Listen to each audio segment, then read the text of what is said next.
அனைவருக்கும் வணக்கம். இடைநிலை ஆசிரியர் தேர்வு 2024 டிஆர்பி வெப்சைட்டில் ப்ரொஃபஷனல் செலெக்ஷன் லிஸ்ட்டு வந்து வெளியிட்டிருந்தாங்க. அதன் பிறகு கன்சர்ன் டிபார்ட்மெண்ட்டுக்கு லிஸ்ட்டை வந்து ஃபார்வேர்ட் செஞ்சுருந்தாங்க.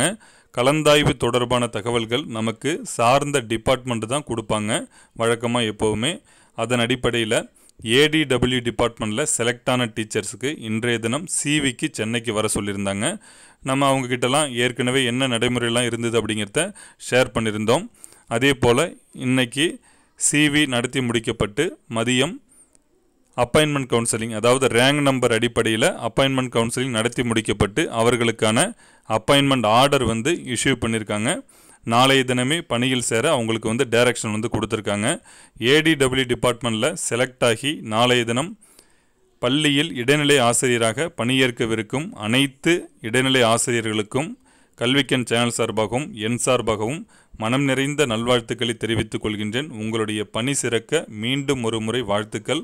என்னால் முடிஞ்ச சப்போர்ட் வந்து நான் உங்களுக்கு தொடர்ந்து கொடுத்துக்கிட்டே இருப்பேன். மீண்டும் ஒரு முறை உங்களுக்கு வாழ்த்துக்கள்.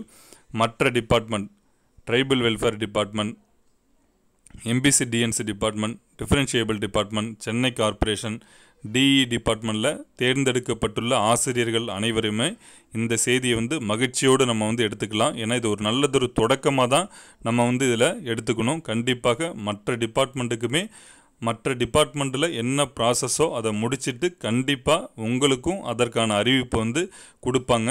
இது எல்லாருமே நம்ம வந்து பாசிட்டிவாக எடுத்துக்கலாம். இடைநிலை ஆசிரியர் தேர்வில் ஒரு அப்பாயின்மெண்ட் வந்து கொடுத்து நாளைக்கு போய் ஸ்கூலில் எல்லாருமே ஜாயின் பண்ண இருக்கிறாங்க. இதுவே நமக்கு வந்து ஒரு நல்லதொரு தொடக்கமாக எடுத்துக்கங்க. மற்ற டிபார்ட்மெண்ட்டுக்கே கூடிய விரைவில் நல்ல செய்தி வந்து நிச்சயமாக கொடுப்பாங்க. அவங்களுக்குன்னு என்ன ப்ரொசீஜர் இருக்கோ அதை முடிச்சுட்டு கண்டிப்பாக உங்களுக்கும் கலந்தாய்வு தொடர்பான தகவல்கள் வந்து கொடுப்பாங்க. அனைவருக்கும் மிக்க நன்றி.